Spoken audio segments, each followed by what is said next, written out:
자, 계약법 조금만 하시고 갑시다.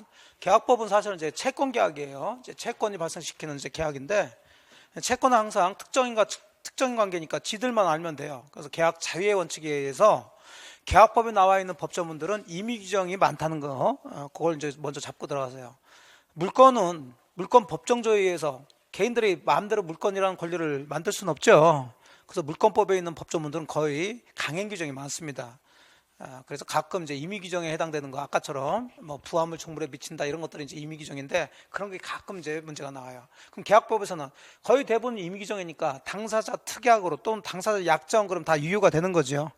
다 배제할 수 있어요. 그럼 여기서는 이제 특이하게 저 뒤쪽에서 강행 규정에 해당되는 게 몇 개가 있어요. 이제 그런 거 조심하시면 되고요. 자, 여기서 이제 계약의 종류를 몇 가지 구별하시는데, 뭐 시험에 종종 나오죠. 자, 계약은 일단 괄호 1번은 전형계약과 비전형계약이라는 얘기가 나오는데, 그건 다른 건 없어요. 민법 전에 있는 계약이에요. 그럼 비전형계약은 민법 전에 없는 계약을 얘기하는 거죠. 자, 이건 채권계약이니까 어느 계약이든 그 계약 내용이 사회질서에 위반하지 않고 강행법규에 위반하지만 않으면 다 할 수 있다고요. 근데 그 수많은 계약을 다 법전에 적어 놓을 수 없으니까 우리 민법에는 15가지 계약만을 적어 놓고 있어요. 이걸 무슨 계약을 한다고요? 전형계약. 그럼 이건 각각의 계약마다 이름이 있을까요? 없을까요?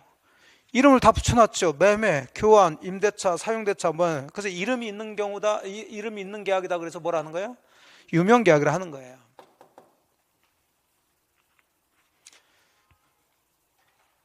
근데 민법에 정하지 않고 당사자끼리 하는 계약이 있는데, 이걸 말 그대로 비전형계약이라고 그래요. 그건 이건 국가에서 이런 계약에는 이름을 붙였어요? 안 붙였어요? 안 붙였으니까 이걸 무명계약이라고 그래요. 뭐 이렇게 나눠진다는 것만 보시고. 그럼 당연히 우리는 무슨 계약? 전형계약 중심으로 공부하시고, 그 중에서도 딱 3가지, 매매, 교환, 임대차만 공부하시는 거예요. 자, 그 다음에 이제 쌍무계약과 편무계약이 있고 유상계약과 무상계약이 있는데, 사실 이것부터 설명하고 이거 설명드리는 게 조금 좋긴 한데 뭐 순서대로 할게요. 자, 여기는 쌍무라고 그랬고 여기는 뭐라고 했어요? 편무. 그럼 이 두 개의 공통점이 뭔가요? 무죠. 그럼 이건 의무를 얘기하는 거예요. 의무인데 채권에서는 권리를 채권이라고 그러죠. 그러면 의무도 뭐라고? 채무라고 그러겠지. 채무. 그러면 쌍무계약은 말뜻 그대로 요놈의 계약으로부터 쌍방이 뭘 부담하는 거예요? 채무를 부담하는 계약. 그럼 매매계약은 매매계약을 하면 한쪽만 채무를 지나요? 쌍방이 다 채무를 지나요? 쌍방. 대금 줄 채무, 소유권 이전의 채무. 그래서 매매는 무슨 계약? 쌍무계약. 근데 편무계약은 이 계약으로부터 한쪽 편만 채무를 진대요. 그래서 뭐라고 그래? 편무, 한쪽 편만 채무를 진다고. 아니, 그렇게 말을 풀면 쉽잖아. 그냥 편무 하면서 외우시는 것보다. 자, 그러면 증여계약은 쌍방이 채무를 져요? 한쪽만 채무를 져요? 한쪽만. 증여는 내 부동산 네가 가져가라 그 얘기니까. 그럼 저만 부동산 넘겨줄 채무가 있는 거지. 받는 사람은 대금 주고 할 필요가 없죠. 그래서 이제 구별하시면 돼요. 그래서 가장 대표적인 매매, 교환, 임대차 같은 것들이 쌍무계약이 되고요.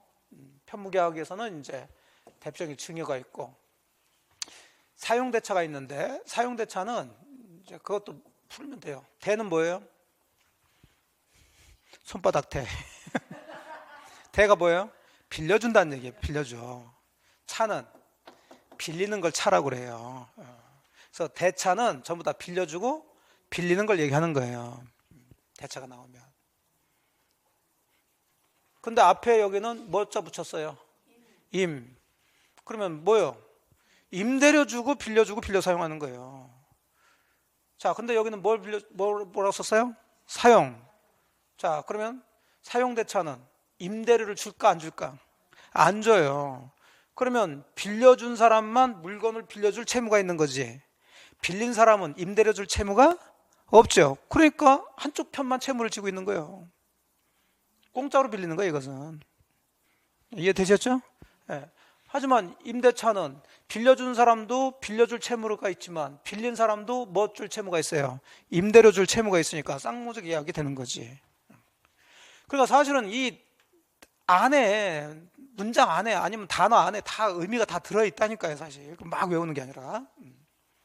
그래서 이제 쌍무계약, 편무계약 보시고, 유상계약, 무상계약은, 자, 이것도 보세요. 유상이다, 무상이다. 이 중에서 여러분이 무상이란 단어는 그래도 종종 들어보지 않았나요? 그 무상이란 단어는 어떤 의미를, 여러분이 머릿속에 어떤 뜻이 이제 떠올라요? 공짜란 얘기지. 공짜. 그럼 유상은 대가를 지급한다는 얘기겠죠. 그렇게 하시면 돼. 그럼 유상계약은 계약으로 인해서 양쪽이 다 뭘 줘야 되는 거예요? 대가를 줘야 되는 거예요. 그럼 무상계약은 이 계약에 의해서 한쪽만 대가를 주면 되는 거예요. 그러니까 이거하고 이제 쌍무계약 이쪽하고 뭐 이제 정식으로 공부하려면 좀 어려워요, 의미가. 근데 그냥 제가 지금 쉽게 여러분이 이해하기 쉽게 설명하는 거예요. 그럼 매매계약은 유상일까, 무상일까? 유상이지. 쌍방이 다 대가를 주는 거 아니야. 그럼 증여는 대표적인 무상이 되겠죠. 자, 그래서 매매, 임대차 이런 것들이 다 유상계약이에요. 현상 광고 나오는데 이 놈이 아주 독특한 놈이에요. 근데 좀 이따 이제 설명드릴 거니까 무상계약 쭉 보시고, 뭐 증여, 사용대차 이런 것들이 무상계약이다. 그러면 계약 종류를 보니까 결국 보니, 자, 비교해 보니 여기 쌍무계약에 있는 놈들이 다 어디에 들어와 있어요? 유상계약에 들어와 있네. 그러면 요 쌍무계약하고 유상계약은 같은 거 아니냐? 같은 거면 이렇게 나누겠어? 다르지. 다만 관계를 보잔 말이에요. 어떻게 다르냐 이런 걸 따지지 마시고, 그 여기 밑에 이제 그림을 그려놨는데, 우리나라에 있는 계약, 전형 계약 중에 특히, 자, 유상계약이 이만큼이라면 쌍무계약이 이 안에 있어. 이렇게 생각하시면 돼. 너무 이제 조그맣게 그렸는데. 자, 그러면은 이걸 말로 이걸 설명해 줘야 되겠죠. 그러면 쌍무계약은 모두 유상계약 맞아요? 맞죠? 하지만 유상계약이 모두 쌍무계약은 아니지. 그래요. 쌍무계약은 모두 유상계약이에요. 하지만 유상계약이 모두 쌍무계약은 아니죠. 쌍모유이죠. 쌍모유.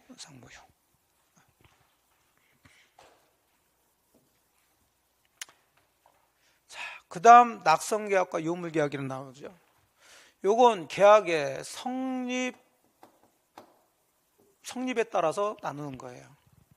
계약 성립에 따른 분류.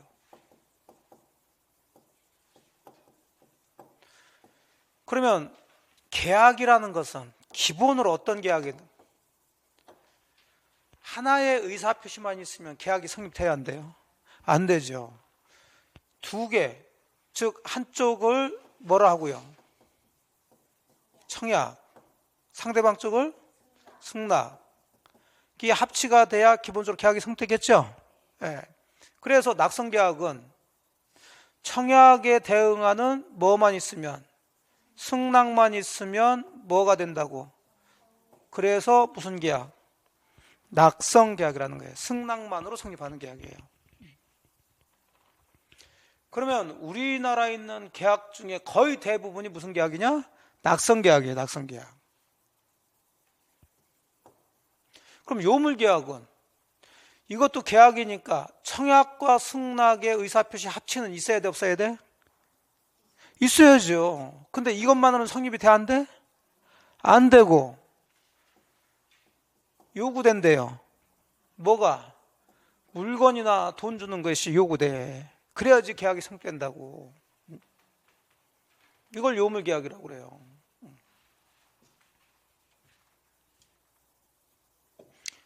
그래서 요물계약은 당사자 합의 외에 물건의 인도나 기타 급부를 해야지 성립하는 계약이라고요.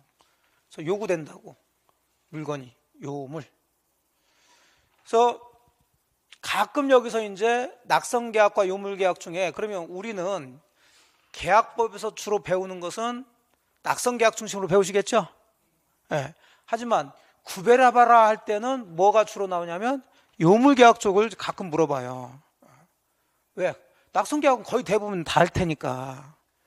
그럼 요물계약에 해당되는 것들은 굉장히 적을 텐데, 일단 현상광고라는 애가 있고요.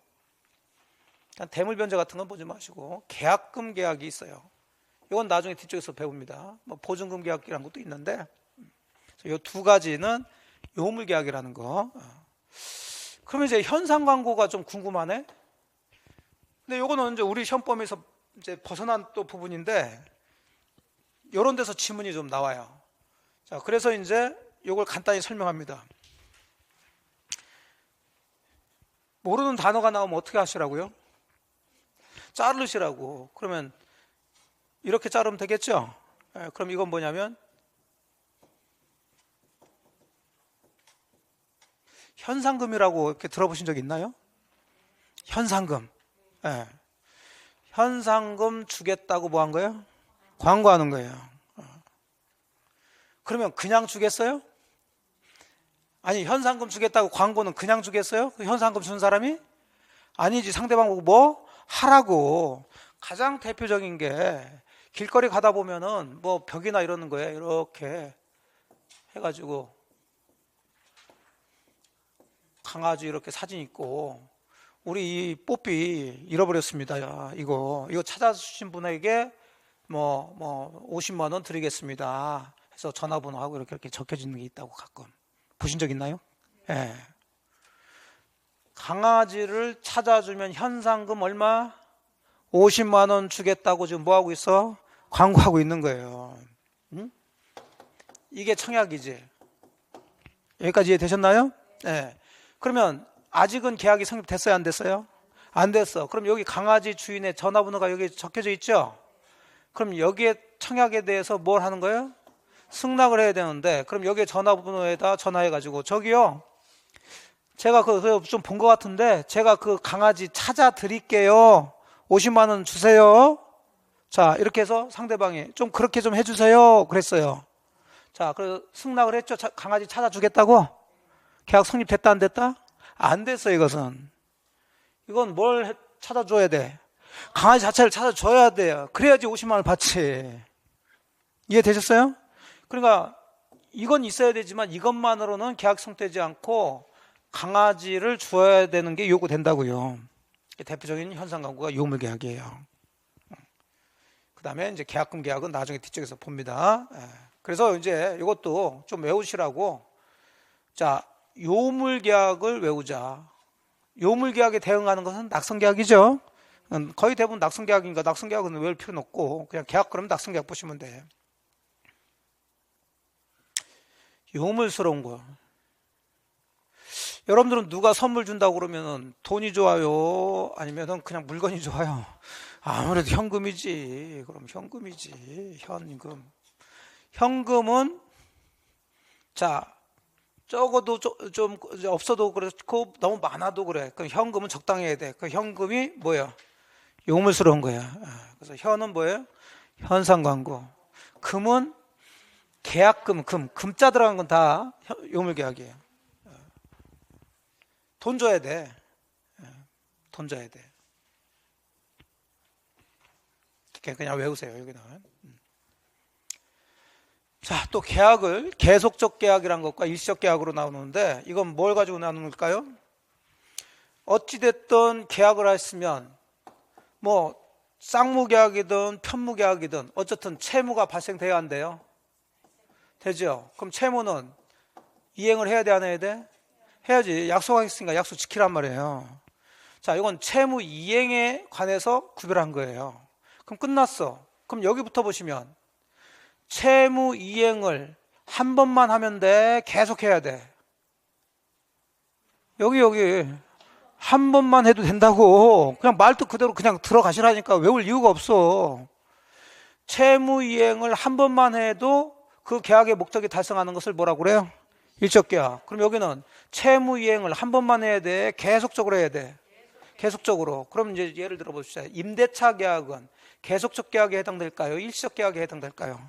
그래요. 이게 그걸 외울 이유가 없잖아요.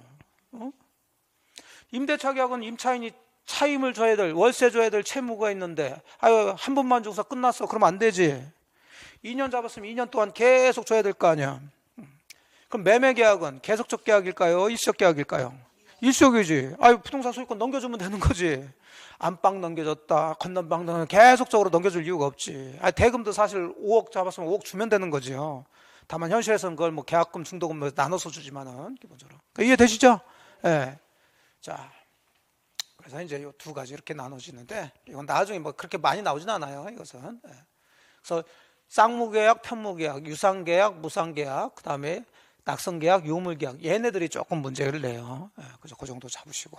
자, 이제 계약 종류를 구별했고, 이제 본격적으로 이제 내용 들어갑니다. 자, 계약법 총론은 계약의 일생을 배우시는 거예요. 계약의 일생을.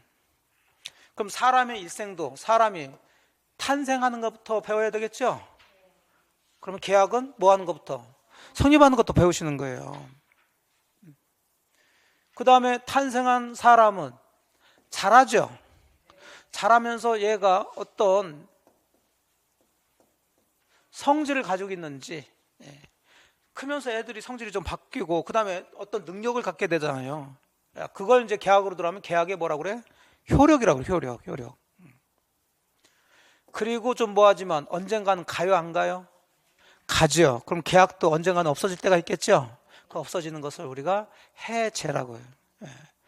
이렇게 해서 이제 설명하는 거예요. 계약 성립은 어떻게 해야 계약 성립되고, 성립된 계약의 효력은 뭐가 있고, 그 계약은 어떻게 없어지는지 일생을 얘기하는 거예요. 이게 계약법 총론이에요. 자, 여기서 보통 5문제 나오고 계약법 강론에서 5문제 나오고 하는데 올해는 아주 극단적으로 이쪽 계약법 총론에서 8문제가 나와버렸어요. 그럼 강론은 2문제밖에 안 나온 거예요. 뭐 매매, 교환, 뭐 이런 임대차 이런 데서. 작년 같은 경우는 극단적으로 좀 나왔는데, 극단적으로 안 나온다 하더라도 한 5문제, 6문제 나온다 하더라도 거의 대부분 내는 데서 내요, 이쪽은. 그래서 이쪽에서 나오는 문제들은 다 맞춰야 돼, 사실은.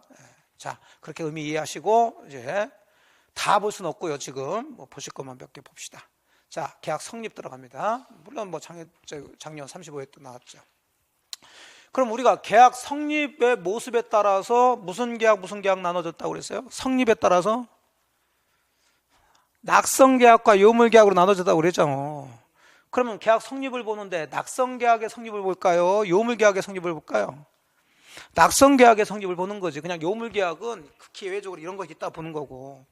그럼 이 낙성계약의 성립은 청약이라는 의사표시와 승낙이라는 의사표시가 뭐가 되면, 합치가 되면 성립이 되겠죠. 그래서 낙성계약 아니요. 그래서 이것을 이렇게 묶어서 뭐라고 얘기한다? 합의라고 하는 거야, 합의. 그냥 합의만 있으면 계약이 성립되는 거라고요. 자, 그래서 청약과 승낙에 의한 성립 이렇게 하는데 결국 낙성계약 얘기하는 거죠. 그래서 계약이 성립하려면 당사자 서로 대립하는 의사표시인 청약과 승낙이 합치, 즉 합의가 있으면 된다. 되셨죠? 예. 이렇게 단어 가지고 공부하시면 얼마나 좋아. 그냥 읽으면서 이렇게 잘라서 그런 얘기구나, 그런 얘기 하는 거지. 이렇게 해야 나중에 까먹었다 하더라도 다시 되살아날 수가 있다고요. 근데 그렇지 않고 요물계약 해가면서 외웠다. 요물계약이 뭔지 다시 봐도 몰라. 그 말 뜻을 알아야 되니까. 자, 그럼 여기서 이제 이런 건 큰 문제 없고요. 수문 불합의와 착오의 차이점에서 들어오는데, 여기서 문제가 나오는 것은 수문 불합의가 있는 경우에 착오로 취소할 수 있냐 없냐 이런 얘기가 나와요. 그럼 이건 이미 정답이 나와야지. 착오, 취소, 무효 뭐 이런 얘기는 법률행위가 성립되기 전의 문제예요? 성립한 후의 문제예요? 성립 후. 그러면 여기서 법률행위 계약을 보고 있는데 수문 불합의가 있어요. 계약이 성립됐어요, 안 됐어요? 안 됐지. 포인트는 여기가 아니라 여기죠. 예. 그러면 성립되지 않았으면 착오는 취소 문제는 생길 여지가 없다. 자동으로 나오는 얘기죠. 탁탁 법은 이렇게 탁탁 맞춰 들어가 있다고요. 자, 그래서 이제 청약 보고 승낙 보는 거예요. 청약은 의사표시인데 그냥 의사표시가 아니라 상대방이 승낙만 있으면 곧 계약이 성립할 정도로 구체적이고 뭐가 돼야 된다? 확정적인 의사표시여야 돼요. 그래야지 청약이 된다고요.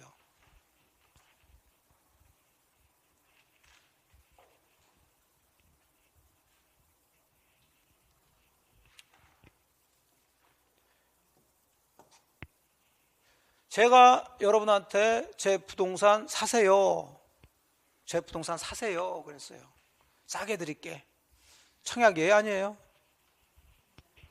에? 제 부동산 제가 싸게 드릴 테니까 사세요. 아니지. 이거 보면서 하셔. 구체성이 없잖아요. 아니, 어느 부동산을 얼마에 팔 건지를 얘기를 안 하고 있잖아요, 지금. 그럼 제가 사세요 그런다고 이게 청약이 아니라, 어느 부동산을 제가 얼마에 팔겠습니다. 이렇게 해야지 청약이 되는 거지. 됐나요? 네. 그냥 제가 질문하는 것은 제 말을 듣고선 대답하라는 얘기가 아니라 법에 정해진 대로만 하라는 얘기예요. 자, 그러면서 이제 청약과 비교되는 게 있어요. 청약의 뭐? 유인이. 그럼 청약은 구체적이고 확정적이니까 상대방의 뭐만 있으면, 승낙만 있으면 계약이 성립되는 거죠. 그럼 그 계약의 내용은 청약한 대로 내용이 포함되어야 되겠죠. 근데 청약의 유인은 뭐냐면 말 그대로 유인이란 단어는 뭐예요? 꼬신다는 얘기지. 뭐 하도록? 그럼 지가 상대방이 자기한테 청약할 수 있도록 싹 꼬시는 거예요. 이걸 청약의 유인이라고 그래. 어렵게 얘기할 것 없이 각종 광고들, 뭐 부동산 분양 광고 같은 것들. 부동산 분양 광고에는 구체적인 또는 확정적인 의사표시가 있어요, 없어요? 없어요. 좋은 얘기들만 막 하고 뭐. 그래서 타인을 깨어나기 위해서 청약을 하는 것을 청약의 유인이라고 합니다. 그래서 대표적으로 부동산 분양 광고가 있고요. 도급계약, 즉 공사계약 하기 위해서는 견적서를 제출하죠. 그 견적서 제출하는 것도 청약이다, 청약의 유인이다. 유인이에요. 제가 이렇게 싸게 잘해드릴 테니까 저한테 청약하세요. 이런 거라고. 자, 되셨고. 자, 그 다음에 청약의 효력 나오는데, 이건 이미 다 설명했으니까. 청약 의사표시죠. 상대방이 있는 없는? 있는. 그럼 당연히 우리가 의사표시에서 상대방 있는 의사표시 효력은 상대방한테 뭐한테? 들한테 효력이 생긴다. 다 배운 거 아니에요? 그래서 청약 의사표시를 발송한 후에 자, 사망하거나 제한능력자가 됐어요. 이미 보낸 의사표시에 영향을 미친다, 미치지 않는다? 미치지 않는다. 그럼 의사표시를 청약으로만 바꿔놓으면 되겠지. 자, 청약의 구속력이라고 나오는데, 이거 보기 전에 중요한 게 하나 있는데, 청약의 상대방 여기 있다. 그렇죠? 자, 청약은 상대방 있는 의사표시니까 상대방이 있어야 되겠죠? 자, 그 상대방이 반드시 특정인이어야 되냐, 불특정 다수인도 되냐, 이 문제예요. 여러분 아파트 팔 때 꼭 특정한 사람한테만 팔아야 됩니까? 아니지. 인터넷에 올려도 되죠. 자, 그래서 청약의 상대방은 불특정 다수인에 대한 것도 유효합니다. 반드시 특정해야 된다 그러면 틀려요. 자주 나옵니다. 자, 청약의 구속력도 다 보셨어요, 사실은. 의사표시 얘기예요. 자, 청약이라는 의사표시가 상대방한테 도달했으면 효력이 생겼죠.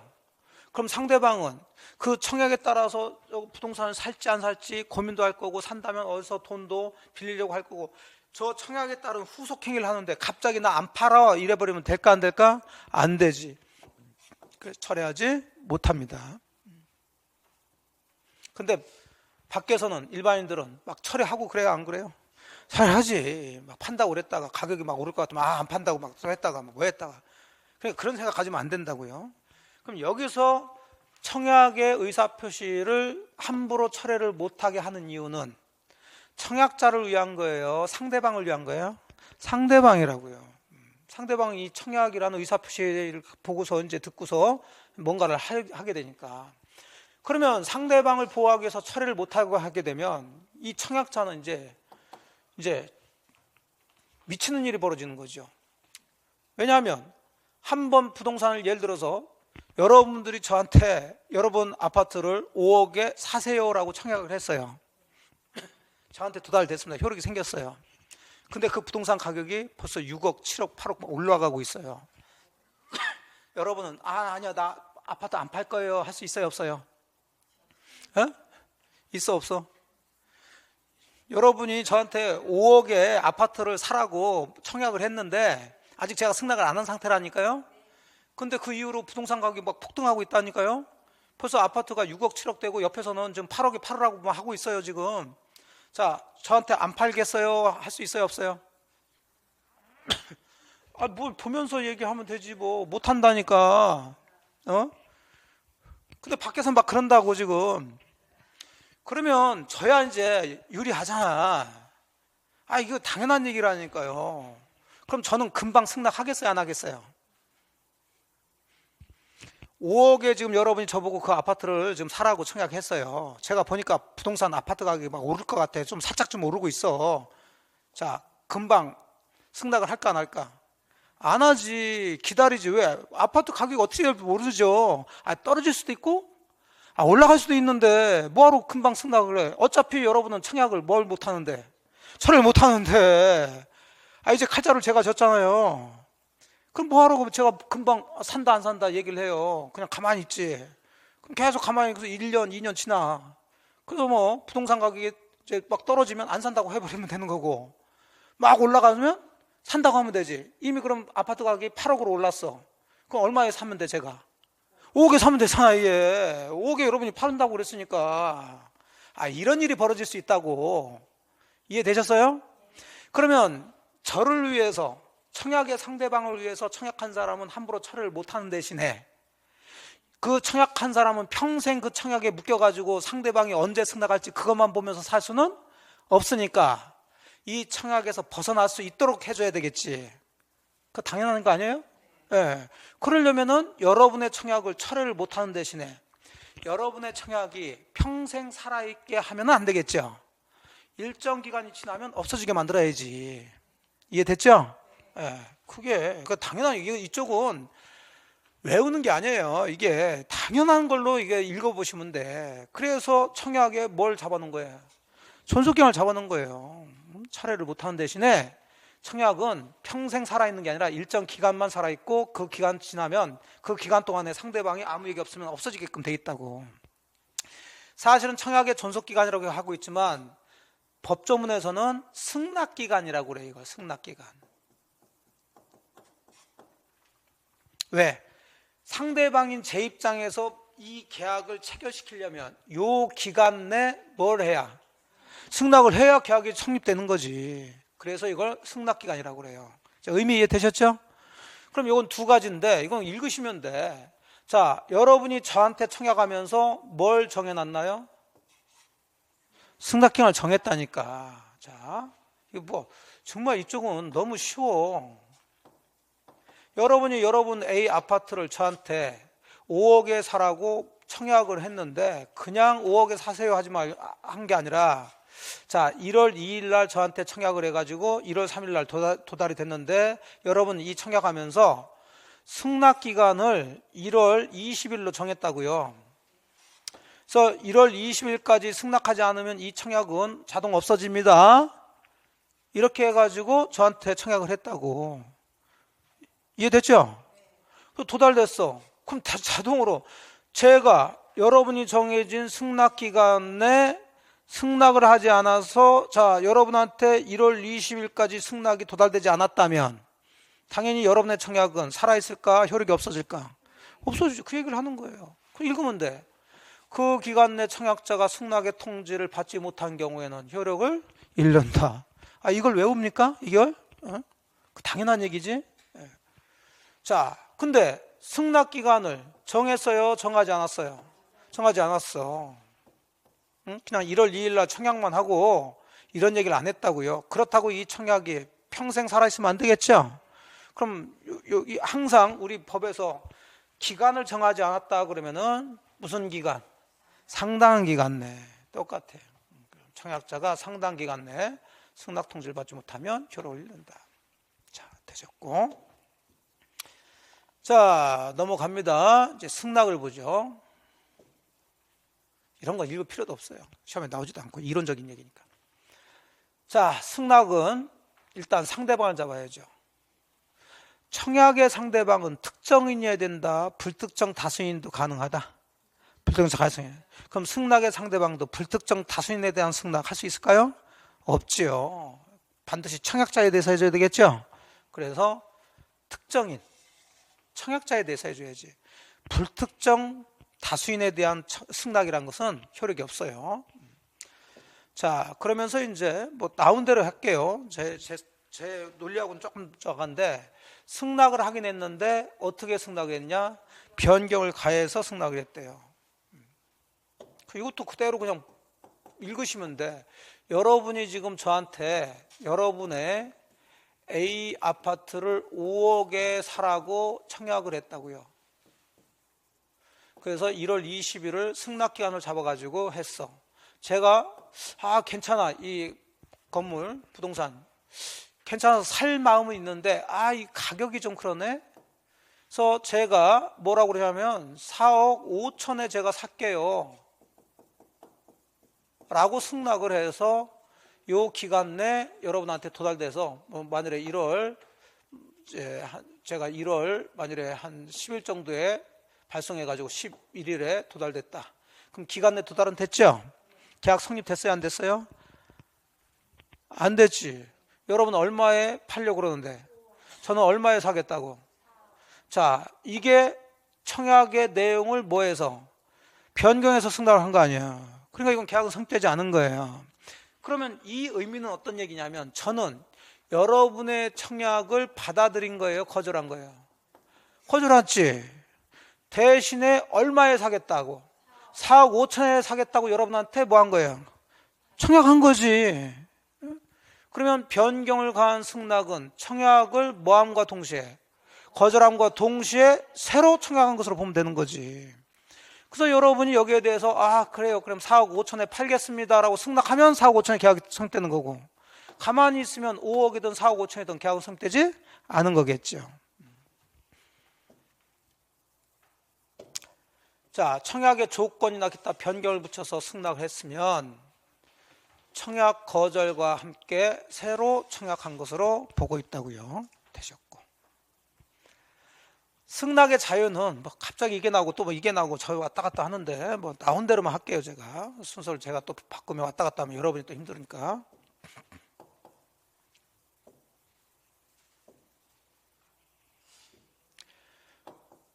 자, 청약은 청약자가 어느 날 갑자기 하는 거죠. 네. 그래서 자, 이제 제가 여러분한테 이렇게 강의하다가 갑자기 제 아파트 5억에 사실래요? 저 서울에 있는 어디에 있는 괜찮은 아파트인데 라고 뭐 했어요? 청약을 했어요. 그럼 이 청약의 상대방인 여러분은 꼭 제 청약에 대해서 꼭 산다 안 산다 대답할 의무가 있을까요? 없지요. 청약도 내 마음대로 했으니까 여러분 승낙도 여러분 마음대로 하는 거지. 예. 그래서 승낙 의무가 없는데 제가 이제 어떻게 청약을 했냐면, 이제 이건 하나의 사건이죠. 판례.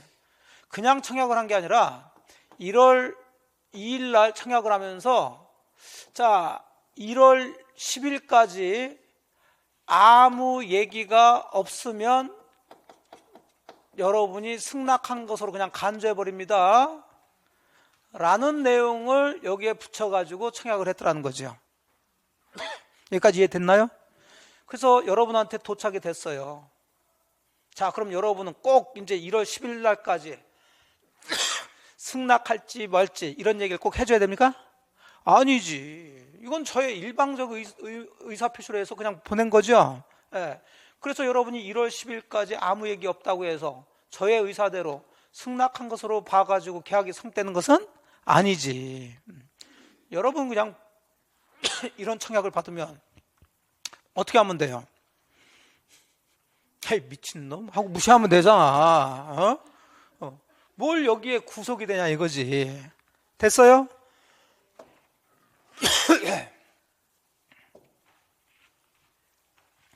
청약의 상대방에게 판례 보기 보세요.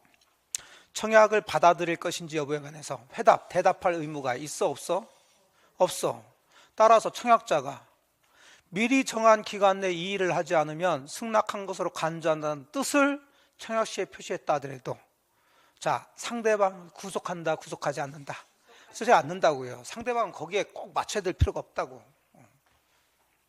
그래서 그 기간 내에 아무 얘기 없다고 해서 계약이 자동으로 성립되지는 않는다. 자, 또 연착된 승낙이라는 또 특이한 승낙이 있어요. 자,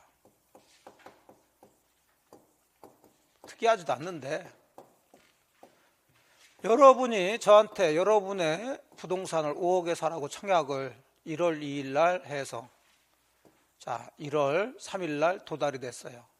하면서 여러분이 1월 20일을 승낙기간으로 정해놨어요. 그러면 당연히 저는 이 1월 20일까지 뭐 승낙을 하든 말든 제 맘이죠. 예. 근데 제가 고민한단 말이야. 부동산이 올라갈 것 같기도 하고 요즘 정세 보면 또 내려갈 것 같기도 하고 뭐하고 하다가 아유 안 되겠다. 뭐 좀 정부에서 무슨 발표가 났어. 사놓는 게 좋겠다. 해서 뒤늦게 1월 21일 날 제가 5억에 살게요. 라고 승낙을 해서 요게 여러분한테 1월 22일 날 도착이 됐단 말이에요. 자, 요건 이제 현실하고 잘 맞지 않는데 이거 편지로 왔다 갔다 하는 걸 생각하셔야 돼요. 이거는 날짜가 좀 걸리는 것을. 자, 일단 계약이 성립됐을까요? 안 됐을까요? 안 됐죠. 이미 1월 20일 날 여러분의 청약은 없어져 버린 거죠. 하지만 저는 여러분의 청약대로 5억에 사겠다는 뭔 한 거예요? 승낙을 해서 여러분이 정해진 기간을 지켰어요? 지났어요? 우리가 시간이 지나서 도착하는 것을 우리가 뭐라고 그래? 연착이라고 그러잖아. 기차가 연착했다. 승낙이 연착됐다고요. 그러면 계약은 성립되지 않았죠? 않았지만 저는 어쨌든 여러분의 부동산을 5억에 살 의사가 있어요, 없어요? 있으니까 여러분 입장에서 요 연착된 승낙을 새로운 뭘로 보면 돼? 청약으로 보는 얘기지. 제가 여러분한테 5억에 파세요 한 거나 마찬가지란 얘기예요. 그래서 여러분이 가만히 있으면 계약이 성립되지 않지만 저의 이 연착된 승낙에 대해서 다시 여러분이 뭘 하면, 승낙을 하면 계약이 성립되겠지. 됐나요? 네. 현실하고 안 맞아. 누가 이런 짓 하고 있어. 근데 법에는 이렇게 됐으니까 그런 사고를 가지고 법대로만 하시란 말이에요. 이해되셨죠? 네. 그래서 연착된 승낙은 청약자가 이를 새로운 청약으로 볼 수 있다. 됐어요.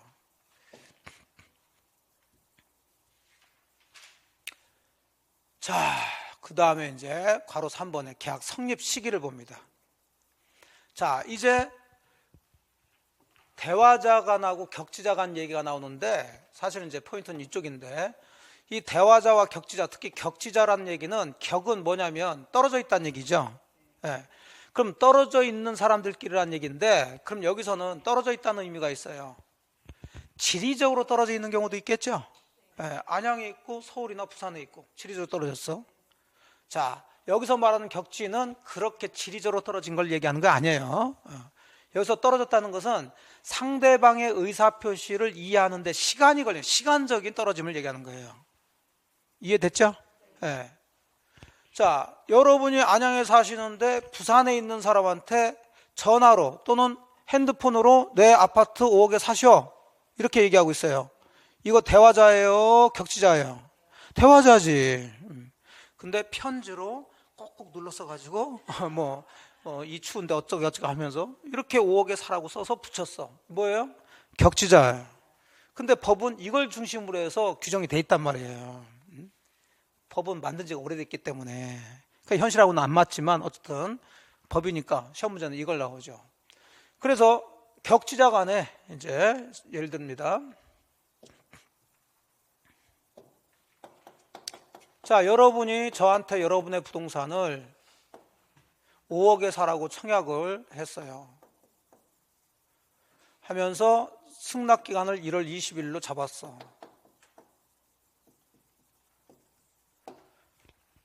저는 여러분의 부동산을 그전에도 그렇지 않아도 살까 말까 눈여겨봤었는데 5억 괜찮아. 그래서 제가 5억에 사겠다라고 승낙을 합니다. 핸드폰으로 편지로 보낸다고. 이걸 발송이라고 그래. 이걸 1월 10일 날 보냈어요. 그러면 하루 이틀 뒤에 도착이 되겠죠? 그래서 이게 1월 한 12일 날 여러분한테 도달이 됐다고 봅시다. 자, 여러분이 잡아놓은 승낙 기간은 며칠이야? 1월 20일. 기간 내 제 승낙이 도달이 됐어요? 안 됐어요? 됐고 내용 일치가 됐죠? 자, 계약 성립했어요? 안 했어요? 성립했어. 그러면 이제 문제는 언제? 보냈을 때, 도달했을 때, 이게 문제가 되는 거예요. 그럼 사실 이것도 원칙대로 한다면 승낙도 하나의 의사표시죠? 상대방한테 뭐 했을 때? 도달해야 효력이 발생하니까 그때 성립돼야지. 자, 근데 이 도달주의의 예를 인정한 아주 대표적인 유명한 거예요. 요건 도달한 때가 아니라 뭐한 때? 발송할 때 성립되는 걸로 법에 적용해졌어요. 그래서 도달이냐 발송이냐 이런 얘기가 나오면 딱 하나 요 놈만 발송으로 보시고 나머진 전부 다 뭘로 보시라고? 도달로 보세요. 그러면 이건 외워야 되겠지. 그래서 격지자 간의 계약은 승낙의 통지를 뭐한 때? 발송한 때 성립한다. 자, 그럼 동그라미 친 것만 딱딱 집으면 뭐예요? 격승발이야. 격승발. 격승발.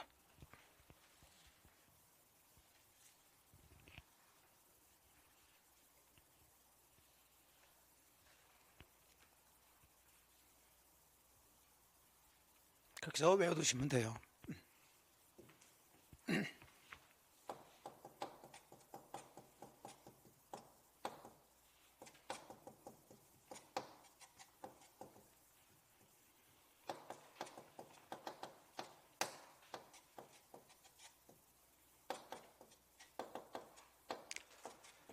자, 격지자 간의 청약의 효력은 발송한 때 발생한다. 맞아, 틀려? 틀렸죠. 그렇죠. 격승이 나와야지 청이 나오면 안 돼. 그래서 이렇게 짝을 맞추시라고 문장 안에서. 이해됐죠? 나머지는 다 도달이다. 자, 됐고. 자, 여기까지가 이제 청약과 승낙에 의해서 계약이 성립하는 가장 기초적인 것을 보신 거예요. 자, 우리 민법은 기타 방법에 의해서 계약 성립하는 두 가지 방법을 얘기하고 있는데, 자, 여기 제목 보니까 뭐라고 써 있어요? 교차 청약. 그럼 이것은 승낙이 있다는 얘기야, 없다는 얘기야? 없지. 청약만 뭐 하고 있어? 교차하고 있어. 그래도 계약은 성립되는데, 여러분이 저한테 자 5억에 여러분의 부동산을 사라고 청약을 1월 2일 날 보냈는데, 이 청약이 저한테 아직 도착하기 전에 저도 여러분의 아파트 계속 눈여겨보고 있다가 사야 되겠다 판단해가지고 저도 여러분한테 5억에 팔아라고 승낙을 청약을 똑같이 1월 2일이나 어쨌든 이 청약이 저한테 도달되기 전에 저도 보냈다고요. 여기까지 이해되셨죠? 그래서 여러분의 청약이 쭉 해서 저한테 도착이 되고, 저의 청약도 쭉 해서 여러분한테 도착이 되고, 양 청약이 서로 크로스 뭐 하고 있어? 교차되고 있잖아. 자, 그러면 이 청약의 내용 다 일치하고 당사자 일치하죠? 그러면 이거 승낙이 없다라고 계약 성립하지 않은 겁니다. 그러면 너무 고지식한 거죠. 그러면 이 청약 두 개만 있어도 계약은 성립된다. 언제? 발송, 도달. 도달이죠. 격승 발만 발송이야. 도달한 때예요. 이 청약이 양 당사자 다 도달했을 때. 되셨죠? 자, 그 다음에 의사 실현에 의한 계약 성립이라는 게 나오는데, 자, 조금 이제 설명 들어가기가 뭐하죠? 의사를 뭐 한다고요? 실현한대. 그럼 이 의사가 뭐냐? 승낙의 의사예요. 그러니까 상대방 측에서는 청약을 했어, 안 했어?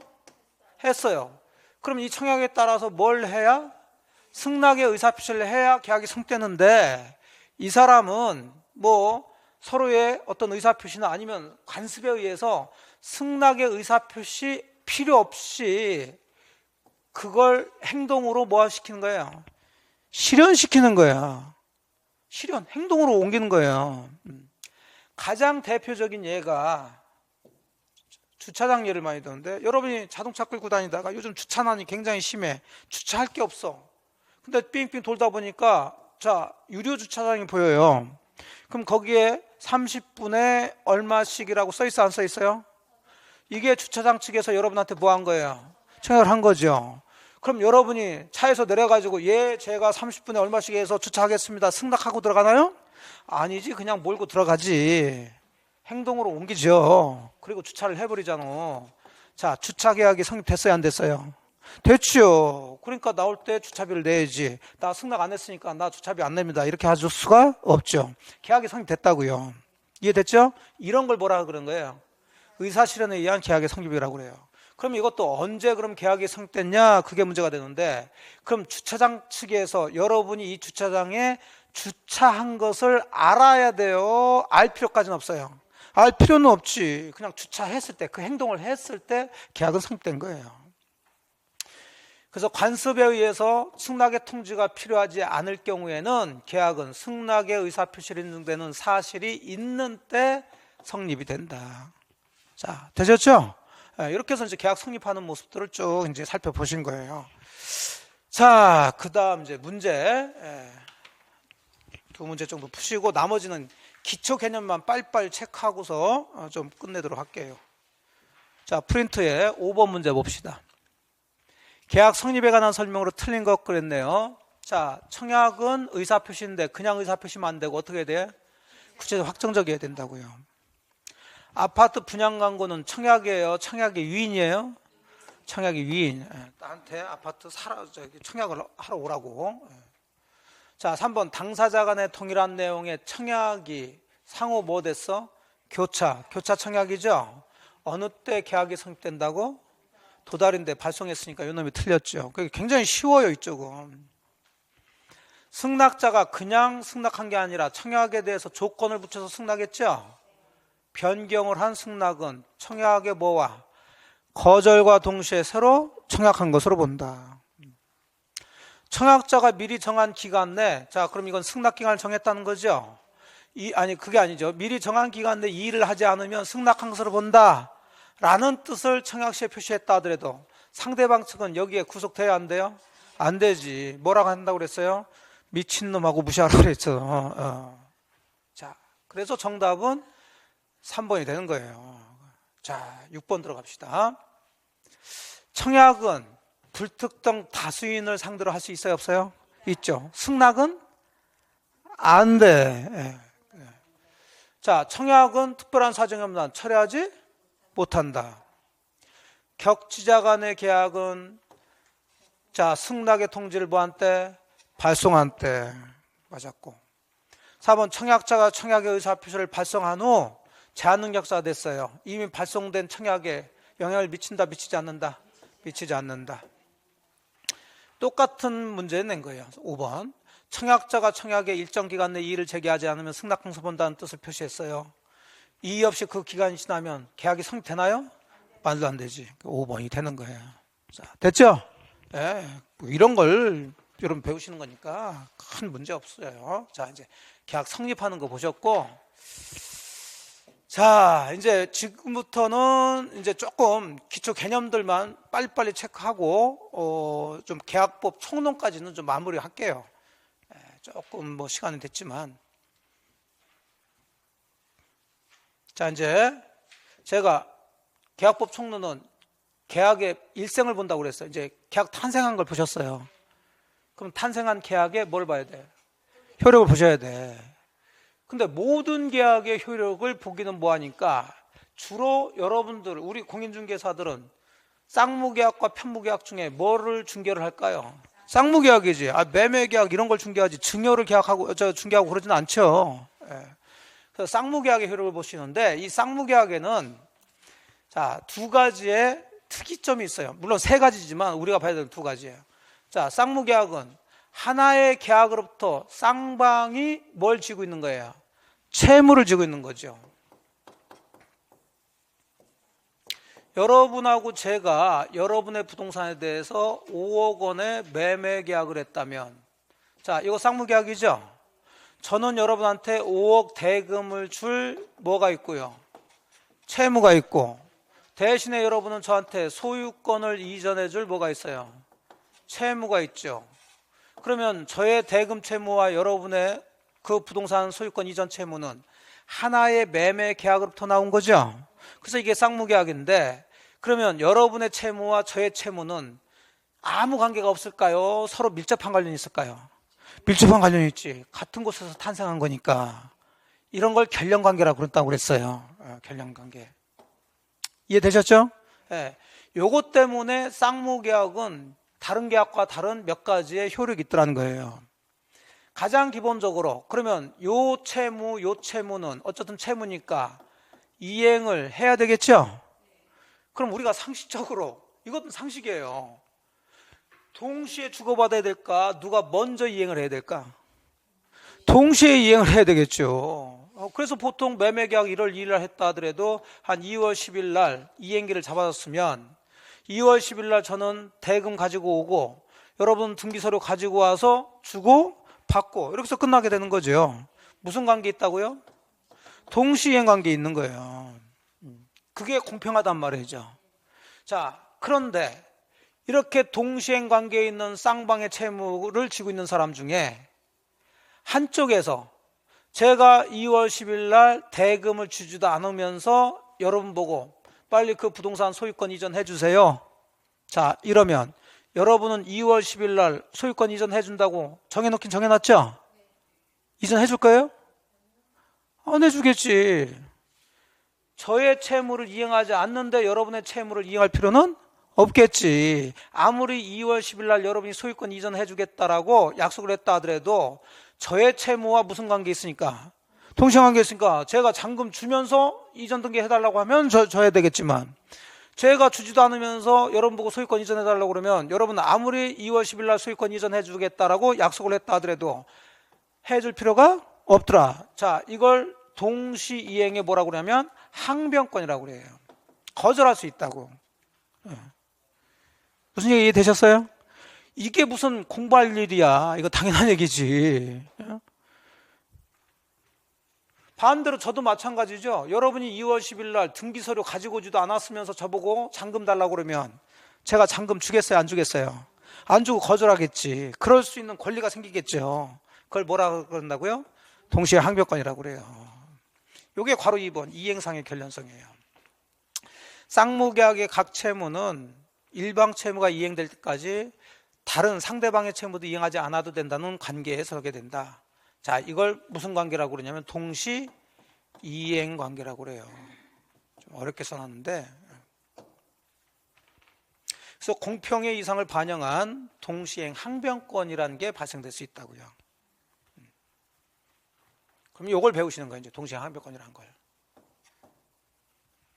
자, 그 다음에 이제 또 보셔야 될 게 뭐냐면,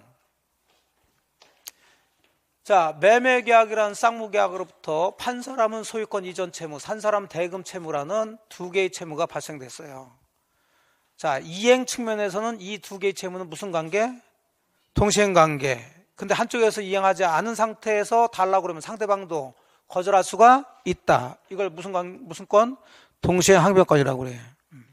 근데 지금 보실 것은 이게 아니라, 자, 매매계약 1월 2일 날 하고요. 1월 10일 날 소유권 이전해 주기로 하고 대금 주기로 했는데 만일에 한 1월 25일쯤 태풍이 불어가지고 이 건물이 무너졌어요.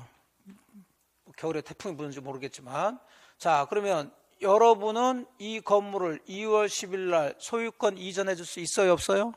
없죠. 즉 여러분의 채무가 불능이 됐다고. 불능뿐만 아니라 여러분의 건물이 지금 있어요? 없어요? 없으니까 여러분의 건물 소유권 이전 채무도 없어져 버린 거지. 네. 그럼 문제는 저의 채무예요. 대금 채무. 여러분의 건물 소유권 이전 채무하고 같은 매매계약에서 탄생한 저의 대금 채무는, 자, 여러분의 건물이 지금 매매계약 이후에 태풍으로 무너져서 여러분의 소유권 이전 채무는 없어져 버렸죠? 그럼 제 채무도 같이 없어지는 게 공평할까요? 아니면 그대로 남아서 저는 대금을 여러분한테 줘야 될까요?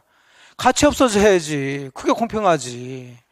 이런 걸 따지는 것을 우연부담 문제라고 그래요. 참 이런 단어를 써서 그런데 위험 그러면 우리는 현실적으로 굉장히 뭐 말 그대로 위험한 그런 걸 생각하죠. 여기선 그러는 게 아니라 손해, 손실을 얘기하는 거예요. 손해를 누가 부담할 것이냐. 어? 자, 보세요. 여기서 지금 여러분이 5억의 매매 계약을 했는데 여러분이 대금 받기 전에 여러분의 건물이 태풍으로 무너져 버렸어요. 여기까지 이해됐죠? 그러면 여러분은 저한테 이 대금 5억 달라고 할 수 있어요, 없어요? 없어요. 자, 그럼 제 채무도 없어졌다는 얘기죠? 자, 저하고 여러분 중에서 누가 손해인가요? 갑이지. 그렇지. 건물만 없어지고 돈을 못 받고 있잖아 지금. 저야 뭐 손해난 거 없어 크게. 이해되시죠? 예, 그래서 위험을 이쪽이 부담하고 있다 이렇게 얘기하고 있는 거예요. 이런 걸 따지는 것을 뭐라 한다고요? 위험 부담이라고 그래요. 위험. 그러니까 위험을 뭘로 바꿔서 얘기하면 돼? 손해. 자, 그래서 위험 부담 문제에 대해서 이제 공부를 나중에 좀 하시는 거예요. 그게 이제 괄호 3번의 존속상의 결련성이라고 그러는데, 쌍무계약 각 채무가 완전히 이행되기 전에 하나의 채무가 채무자의 책임 없는 사유로 인해서 불능이 됐을 때, 그래서 소멸됐을 때 다른 채무는 어떻게 되느냐. 자, 이걸 따지는 것을 무슨 문제라고 한다? 위험부담 문제라고 그래요. 자, 그래서 위험부담 하나 보시고 마무리할게요. 예, 동시항변권은 이건 뭐 나중에 복잡하기도 하고 나중에 이제 간단하게 문제 풀 수 있는 방법이 있어요. 자, 그럼 위험부담이라는 게 어디서 나오냐면 몇 페이지냐면 자, 333페이지에 있어요.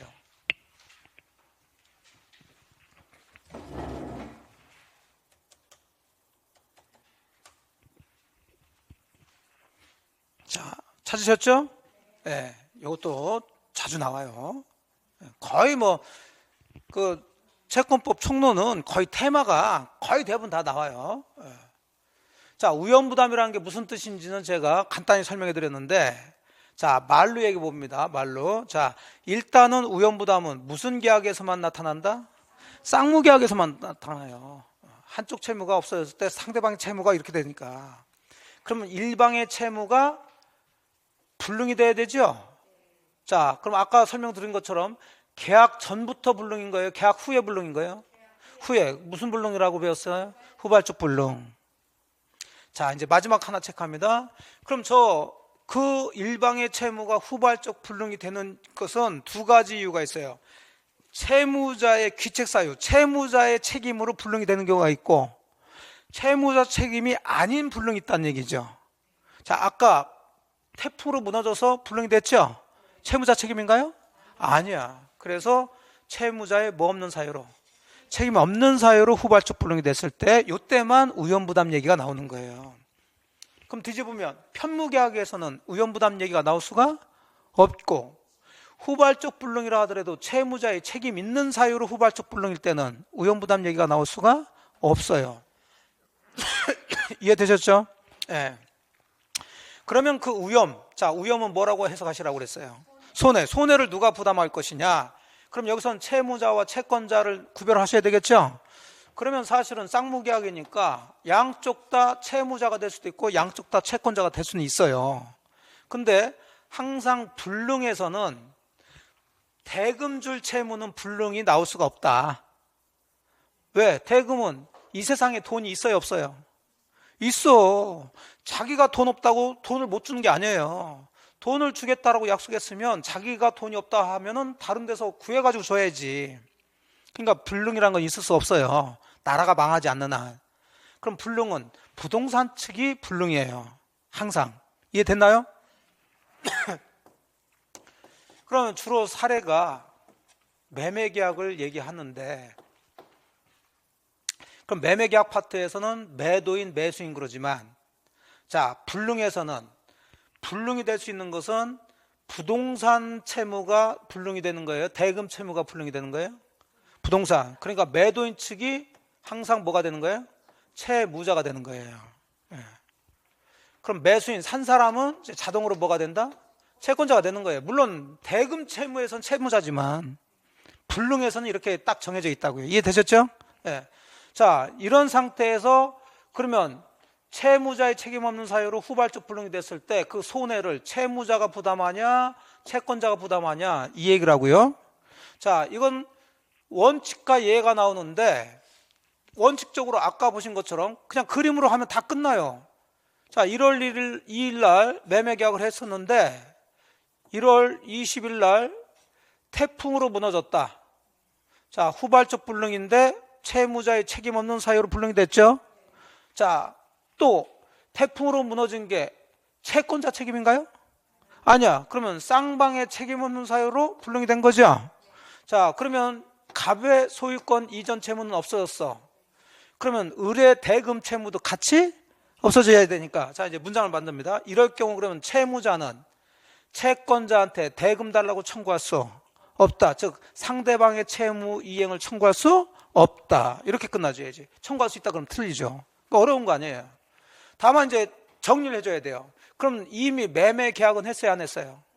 했으면 그럼 건물이 살아있을 때 매매 계약 했겠죠?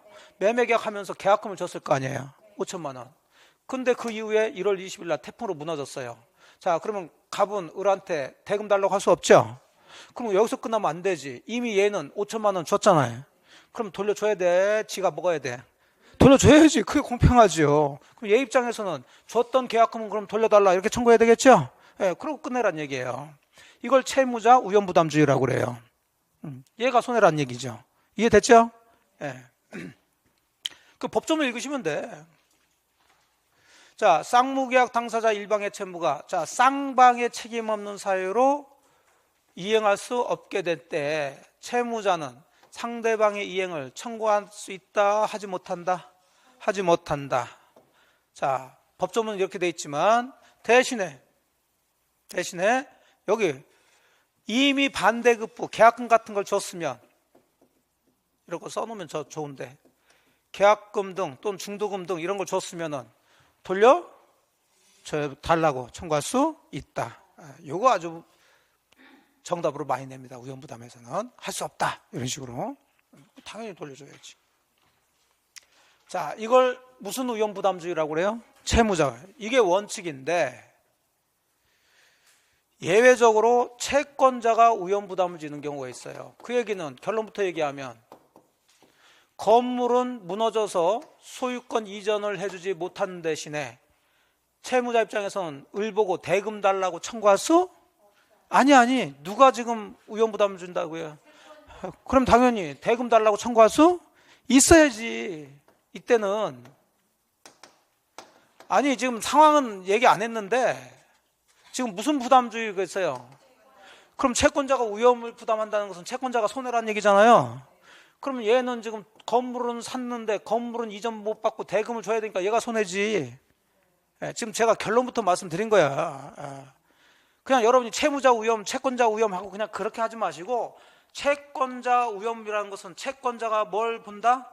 손해를 본다니까. 위험을 손해로 바꾸라니까요. 그래야지 머릿속에 들어오지. 위험 그러면 머릿속에 안 들어온다니까. 그러면 어차피 위험이라는 것은 채무자의 귀책 사유 없이 후발적 불능일 때 문제가 되는 거죠. 자, 그랬을 때 쌍방의 책임 없는 사유로 불능일 때는 채무자는 자기 채무 이행할 필요도 없지만 상대방 보고 돈 달라고 청구할 수도 없어. 이게 채무자 위험부담이야. 근데 이제는 누가 위험부담져야 된다고요? 그럼 얘는 지금 돈을 줘야 된다는 얘기죠? 그럼 얘 잘못이었을까? 안 잘못이 없을까? 얘 잘못이니까 그러지. 이게 어려운 게 아니라니까요.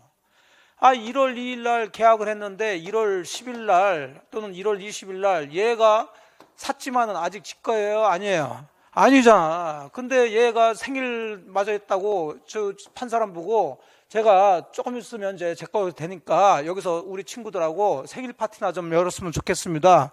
그럼 얘가 승낙을 했어. 그러면서 조심해서 좀 사용하세요. 그랬더니 알았습니다. 그러더니 여기서 술 먹고 뭐하고 하다가 불을 내버렸다니까요. 광란의 밤을 지나다가 그래서 불타서 자 화재가 나서 없어져 버렸다고. 채무자 책임 아니죠? 그러면 이건 상식이지. 그러면 이 사람은 이 건물 소유권 이전해 줄 필요도 없으면서 얘 보고 대금 달라고 할 수도 없을까요? 해야지. 누구 때문에 지금 불났으니까. 얘 채권자 때문에 했으니까. 그러니까 이때는 채무자는 상대방이 청구할 수 있다 해야지. 첫 번째는 그거고, 두 번째는 만일에 2월 10일 날 이행을 하기로 했어요. 그래서 이 사이에 아무 문제가 없었어요. 이 건물 그대로 있었다고.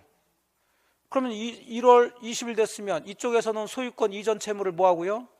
이행하고, 여기는 대금 채무를 이행하고 서로 가지고 와서 동시에 주고받고 끝나면 깔끔하게 끝나는 거죠? 여기까지 이해되셨나요? 자, 그런데 이런 일이 벌어진 거지. 2월 20일 돼가지고 채무자, 즉 부동산 판 사람은 등기해 주려고 등기서류 가지고 만날 장소에 갔어요. 그럼 얘도 잔금 가지고 와야 될 거 아니야? 왔어 안 왔어? 안 온 거예요. 응? 어디 여행 가가지고. 그러면 이 사람 입장에서는 지금 약속을 지키려고 지금 왔죠? 근데 약속을 지킬 수가 없잖아 지금. 등기를 해줄 수가 없잖아. 지 때문에, 상대방 때문에. 그래서 이 사람의 채무를 이행을 해야 되는데 이행이 지체가 되고 있다고요. 채무자 때문에, 채권자 때문에. 그래서 이걸 채권자 지체라고 하면서 왜 이게 지체됐냐면 채권자가 이 사람이 준 등기서를 받았어요? 안 받았어요? 그래서 무슨 지체? 그래서 수령지체라고 그러는 거예요. 그래서 수령지체, 다른 말로 채권자 지체, 똑같은 얘기예요. 여기까지 이해됐나요? 자, 이 상태에서 그럼 이 사람은 아무리 등기를 해주려 하더라도 얘가 오지 않았으니까 못 해주고 갔겠죠? 이 상태에서 2월 22일 날 태풍이 불어서 무너진 거예요. 그러면 무너진 것 자체는 양쪽에 잘못이 없지만 지금 약속될 시간이 지나가지고 지금 무너진 거죠? 자, 제대로 했으면은 2월 22일 날 태풍으로 무너졌을 때 그러면 이 사람은 이미 얘한테 돈을 받고 얘 거였겠지. 근데 지금 이거 같은 경우는 이 사람이 지금 뭐 하기 때문에 수령 지체를 했기 때문에 지금 1월 22일 날 태풍으로 무너졌죠. 얘가 위험을 붙일 이유가 없지. 이해되셨죠? 그럼 결국 둘 다 얘가 잘못된 거예요. 그래서 이때는 이 사람은 건물의 소유권 넘겨줄 필요가 없지만 대금 달라고 청구할 수 있다. 자, 그래서 정리하고 들어갑시다. 일방의 채무가 누구의 책임 있는 사유로? 채권자의 책임 있는 사유로 이행할 수 없게 된 때는 채무자는 상대방의 이행을 청구할 수 있다. 두 번째, 채권자의 못 중에 수령 지체 중에 쌍방의 책임 없는 사유로 이행할 수 없게 된 때도 같다 그랬으니까 이행 청구할 수 있다 그 얘기예요. 자, 이해되셨죠? 내용을 이렇게 쉽게 해놓고 어렵게 우연부담 이렇게 하니까 골치가 아픈 거지. 그러니까 우연부담은 사실은 내용은 그렇게 어려운 파트는 아닙니다. 자, 여기까지 해서 이제 일단 이번 파트는 뭐 좀 마무리를 좀 짓고요. 그래서 다음 주부터 다시 정말 이제 본격적으로 조금 이제 기초적인 건 빼고 좀 중요한 거 중심으로 해가지고 정리를 좀 하는 걸로 그렇게 하도록 하겠습니다. 자, 되셨죠? 추운데 오시느라고 고생하셨고 조심해서 가시고요. 다음 주에 건강한 모습으로 뵙도록 할게요. 수고 많으셨어요. 고생하셨습니다.